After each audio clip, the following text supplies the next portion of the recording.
नमस्कार दोस्तों, आज के इस वीडियो सेशन में हम लोग इजराइल फ़िलिस्तीन संघर्ष के बारे में क्रमबद्ध तरीके से इसकी स्टडी करेंगे और इसका इतिहास जानेंगे कि आज की जो सिचुएशन है, आज का जो रिज़ल्ट है, ये इतिहास से कैसे जुड़ा है। तो हम लोग जानते हैं, ये जो आप पीला एरिया देख रहे हैं, ये पीला एरिया इजरायली क्षेत्र है। इजरायली वो लोग होते हैं जो यहूदी धर्म को मानते हैं, और जो फ़िलिस्तीनी लोग हैं ये लोग मुसलमान होते हैं, मुस्लिम। इनको अरब्स भी बोलेंगे हम। ये जो आप पिंक कलर से देख रहे हैं, गाज़ा स्ट्रिप, वेस्ट बैंक और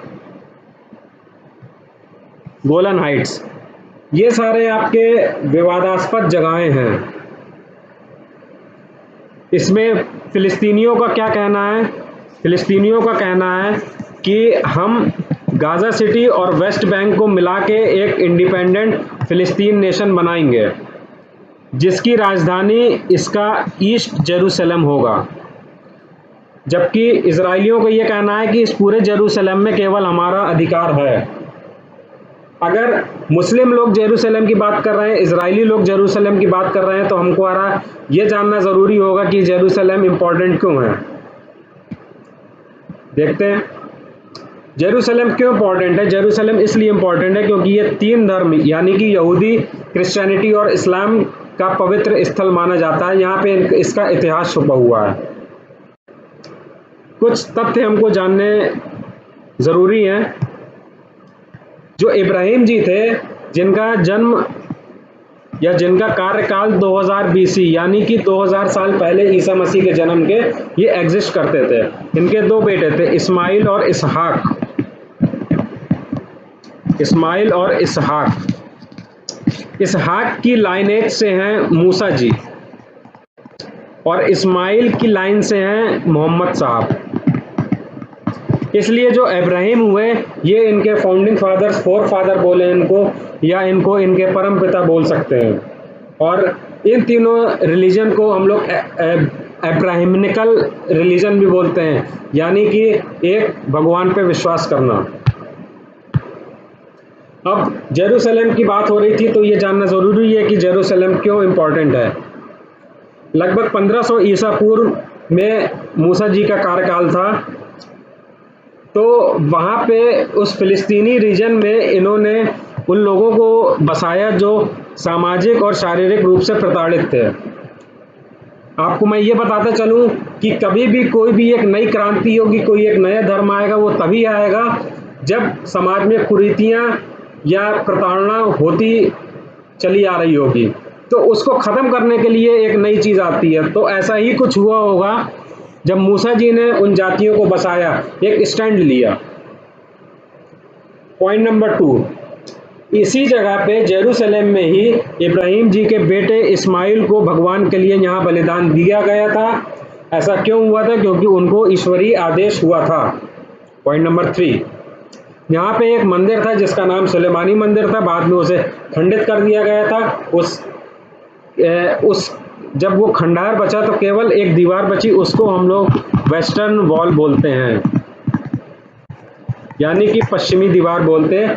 आज यहूदी लोग उसी दीवार पे जाके अपनी मन्नतें और मान्यता मानते हैं, वहीं पे वे लोग प्रार्थना करते हैं। इसलिए जेरूसलम यहूदियों के लिए इम्पोर्टेंट है। हाँ, पॉइंट नंबर 1 देखिए, यहाँ पे एक बहुत आपको कॉपी पेस्ट का क्लू मिल रहा है कि मूसा जी ने यहाँ पे लोगों को बसाया। तो अगर आज यहूदी कुछ कह रहे हैं तो ये इसी बिहाफ पे कह रहे हैं। वो यही कह रहे हैं कि हम अपने पैगंबर का, हम अपने दूत का संदेश मानेंगे। इसीलिए वे फ़िलिस्तीन के अलग अलग जगहों पे बस रहे हैं। इस चीज़ का कॉपी पेस्ट हो रहा है।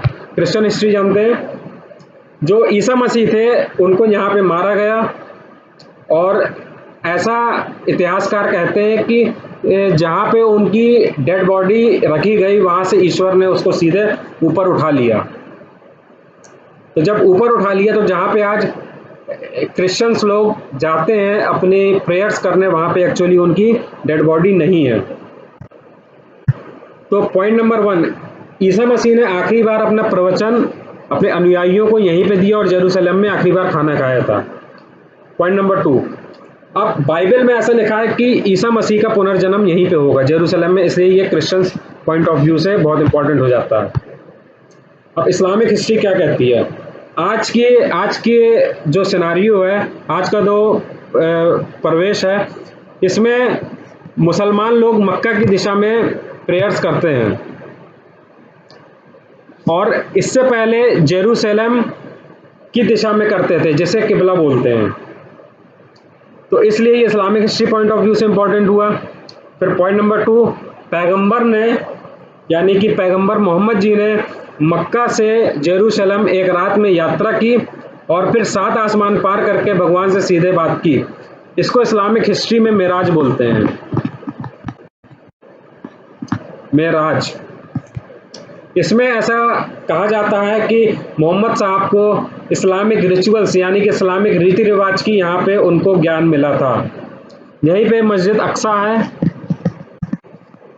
जो कि 3rd इम्पॉर्टेंट इस्लामिक फेथ का पिलर है, तो इसलिए ये जेरूसलम इम्पॉर्टेंट हो जाता है इस्लामिक इतिहास के अकॉर्डिंग। अब जियोनवाद क्या है? जियोनवाद एक ऐसी विचारधारा है, ये एक ऐसा मूवमेंट है जिसमें यहूदियों का मानना है कि हम फिलिस्तीन में यहूदी देश की स्थापना करेंगे। इसकी शुरुआत कब हुई थी? 19वीं शताब्दी के उत्तरार्ध में, यानी कि 1850 के बाद में। एग्जैक्टली बात करें तो 1870s में। अब 6 डे वॉर क्या है? 6 डे वॉर 1967 में हुआ। किसके किसके बीच में? Israel versus Jordan, Syria and Egypt. इसमें इसका रिजल्ट क्या निकल के आया? इजराइल ने इस जंग को जीता और इसने सिनाई प्रायद्वीप, गोलन हाइट्स, पुराना शहर जेरूसलम, वेस्ट बैंक पर अपनी जीत हासिल करी। इसको हम लोग मैप में देखते हैं। West Bank, Golan Heights, Sinai peninsula आपका इजिप्ट और इजराइल के बीच में है। क्लियर? तो ये आपने मैप के माध्यम से देखा। तो जब कभी भी लड़ाई होती है तो इजराइल जो है चीज़ों को ऑक्युपाई कर लेता है, और इसने क्या किया? इसने टेंशन बढ़ा दी। किसके किसके बीच में? फिलिस्तीनियों और इजराइल के बीच में। इजराइल और फिलिस्तीन के बीच में इस घटना ने टेंशन बढ़ा दी। क्यों? क्योंकि इजराइल एक छोटा सा देश, उसने 3 देशों के को चुनौती दे दी। इनफैक्ट रिजल्ट में क्या हुआ? हरा दिया उनको। तो ये बहुत बड़ा आप देख सकते हैं कि क्या रिजल्ट आता है इसका। और अभी पिछले सोमवार को यहूदी लोग जश्न मना रहे थे, इसलिए उस जश्न की खुन्नस में हमास ने इनके ऊपर फायर कर दिया गाजा पट्टी से। चलिए, बेल्फोर डिक्लेरेशन क्या है? बेल्फोर डिक्लेरेशन 1917 में हुआ। बेल्फोर कौन थे?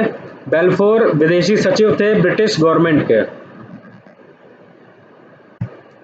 तो अगर ये बेल्फोर डिक्लेरेशन हो रहा है, इसका मतलब ये बहुत बड़ा इवेंट होगा इजराइल फिलिस्तीन के संघर्ष में। क्यों? क्योंकि इसमें नेशनल होम फॉर ज्यूज, एक राष्ट्रीय घर की स्थापना की मांग की गई थी यहूदियों के लिए। और ये जो फिलिस्तीनी रीजन था, ये तब ओटोमन एम्पायर के कंट्रोल में था। तो फिर जब फ्रांस और ब्रिटेन के बीच में हिस्सा बांट हुआ तो फिलिस्तीनी रीजन मिल गया था ब्रिटेन को। ब्रिटेन ने अपना कंट्रोल वहाँ स्थापित किया और ब्रिटेन ही एक बेल्फोर डिक्लेरेशन कर रहा है, तो इसलिए ये बहुत इंपॉर्टेंट हो जाता है। फिर 1948 में इजराइल एक इंडिपेंडेंट नेशन के रूप में आता है। 1948 में ब्रिटेन ने अपनी फोर्सेस को वहां से उठा लिया और एक जेविश स्टेट यानी कि इजराइल की स्थापना होती है।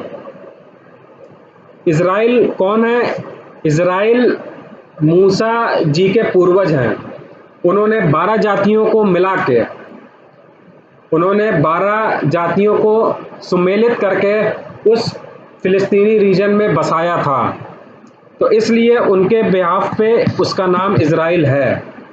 और इस घटना को इंटरनेशनल कम्युनिटी ने सपोर्ट किया। इंटरनेशनल कम्युनिटी ने का सपोर्ट करने का मतलब ये नहीं है कि उसको एज अ जेविश स्टेट स्वीकार किया। चलिए आगे, हमास क्या है? हमास एक मिलिटेंट ऑर्गेनाइजेशन है, इस्लामिक मूवमेंट है, एक्सट्रीमिस्ट लोग हैं ये। यूएन ने इसको एक आतंकवादी संगठन का नाम दिया है। हमास क्या है? हमास एक आतंकवादी संगठन है, आप इसे कह सकते हैं, जो कि वेस्ट बैंक और गाजा पट्टी में हावी है। इसका उद्देश्य क्या है? इसका उद्देश्य है फिलिस्तीनी राज्य स्थापित करना। ये पीएलओ की विचारधारा को खंडित करता है। पीएलओ की विचारधारा क्या है? वो टू नेशन थ्योरी पे बेस्ड है पीएलओ की, यानी कि फिलिस्तीनी उदारवादी संगठन। टू नेशन का मतलब कि ये एक जेविश स्टेट यानी कि इजराइल भी चाहते हैं और साथ ही साथ में एक फिलिस्तीन चाहते हैं, जबकि हमास कहता है no Jewish state, only Palestine. Next, लेकिन दोनों फिलिस्तीन की मांग कर रहे हैं, ये एक कॉमन चीज है। ओस्लो समझौता क्या है? ये पीस एग्रीमेंट है, किसके किसके बीच में? इजराइल और पीएलओ के बीच में। पीएलओ का फंक्शन क्या है? ये फिलिस्तीनियों का रिप्रेजेंटेटिव है, यानी कि ये इनका प्रतिनिधित्व करता है फिलिस्तीनियों का। जब कभी भी कोई शांति वार्ता होगी, जब कभी भी कोई भी बात होगी, तो पीएलओ सामने आके ऑन बिहाफ ऑफ पैलेस्टीन्स ये बात करेगा। मौजूदा सिचुएशन क्या है? यानी कि आज की स्थिति, हमास ने एक मिसाइल लॉन्च कर दी इजराइल के ऊपर। क्यों लॉन्च कर दी? क्योंकि सोमवार को 6 डे वॉर जो कि 1967 में हुआ था, उसकी वे पूरे देश में सालगिरह मना रहे थे। तो इससे जो है पैलेस्टीनियों को बुरा लगा और हमास ने गाजा पट्टी से उनके ऊपर फायर कर दिया। अब फिलिस्तीनियों की मांग क्या है और इजराइल की मांग क्या है?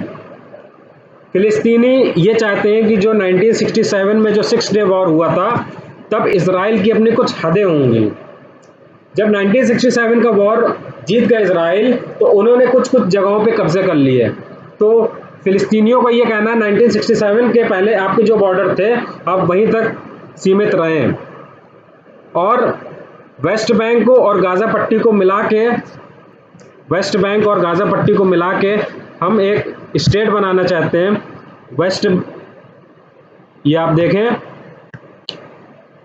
वेस्ट बैंक और गाजा पट्टी को मिला के हम एक देश बनाना चाहते हैं, जिसका नाम होगा पैलेस्टीन, और उसकी जो इंडिपेंडेंट कैपिटल होगी वो ईस्ट जेरूसलम होगी, दिस पार्ट। फिर दूसरा पॉइंट क्या है कि इजराइल को अपने इलीगल एक्सपेंशन समाप्त करने होंगे अगर उसको शांति वार्ता करनी है। शांति वार्ता करने से पहले उसको अपने इलीगल एक्सपेंशन, यानी कि वो जो विस्तार कर रहा है, वो जो जगहों जगहों पे कब्जे कर रहा है, उसको वो सारी चीज़ें बंद करनी पड़ेंगी। और जो फिलिस्तीनी जो रेफ्यूजी हैं, जो 1948 के वॉर में अपना घर त्याग दिया था, उनको उसका कुछ ना कुछ मुआवजा टाइप का मिलना चाहिए, ठीक है। और ईस्ट जेरूसलम को वे अपनी स्टेट के रूप में एक देखना चाहते हैं, कैपिटल के रूप में देखना चाहते हैं।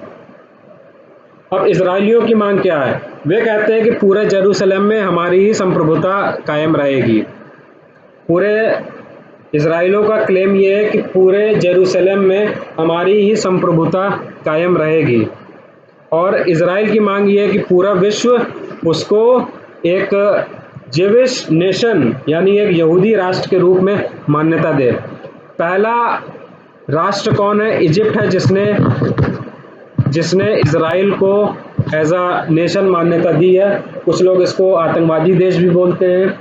इजिप्ट ने पहली बार इसको मान्यता दी, और जो सिनाई पेनिनसुला जो इजिप्ट के मिस्र के अंडर में था, वो आपका इजराइल ने उनको वापस दे दिया।